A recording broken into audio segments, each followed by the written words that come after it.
गांव के एक छोटे मगर खूबसूरत हिस्से में एक हंसता खेलता लड़का रहता था जिसका नाम वाली मोहम्मद था। वह 10 साल का था और बड़ा ही ज़हीन और बहादुर था। उसके 4 कज़न अरहम, नसीब, अहमद और इबाद उसके सबसे अच्छे दोस्त भी थे। ये पांचों न सिर्फ शरारती थे बल्कि गांव के सब लोगों की मदद भी करते थे, इसीलिए सब उन्हें बहुत पसंद करते थे। एक दिन गांव में अफवाह फैल गई कि चाचा रशीद की गाय गुम हो गई है।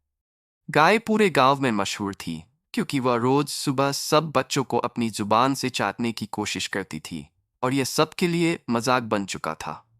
चाचा रशीद बहुत परेशान थे और वाली मोहम्मद ने फौरन अपने कजन्स के साथ इस केस को हल करने का फैसला कर लिया। हम सब जासूस बनेंगे, वाली मोहम्मद ने जोश से कहा। सबने अपनी कमीजों के कॉलर ऊपर कर लिए जैसे कोई जासूसी टीम हो। सबसे पहले वे बकरियों के पास गए क्योंकि इबाद का मानना था कि बकरियां सब कुछ देखती हैं।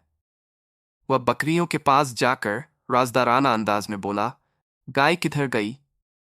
लेकिन बकरियों ने जवाब देने के बजाय उनकी तरफ देखकर मैं कर दिया।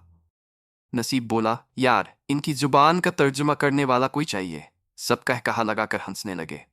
फिर उन्होंने एक और तरीका अपनाया। अहमद ने कहा, हम वो जगहें देखते हैं जहां गाय अक्सर जाती थी। और सब दौड़कर गांव के खेतों में पहुंच गए।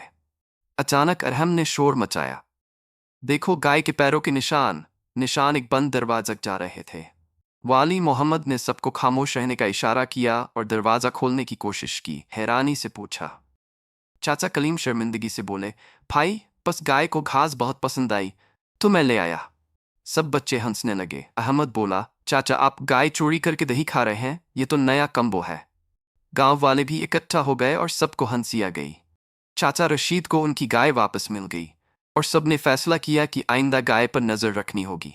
इस वाक़े के बाद सबने वाली मोहम्मद और उसके कजन्स को गांव के सबसे बड़े जासूस का खिताब दिया। सब बच्चे खुश थे और एक दूसरे को कह रहे थे, चलो अब किसी और की मदद के लिए नई मुहिम शुरू करते हैं। यूं वाली मोहम्मद और उसके शरारती मगर बहादुर कजन्स ने एक और दिलचस्प कारनामा अंजाम दिया और गांव में उनकी शोहरत और बढ़ गई।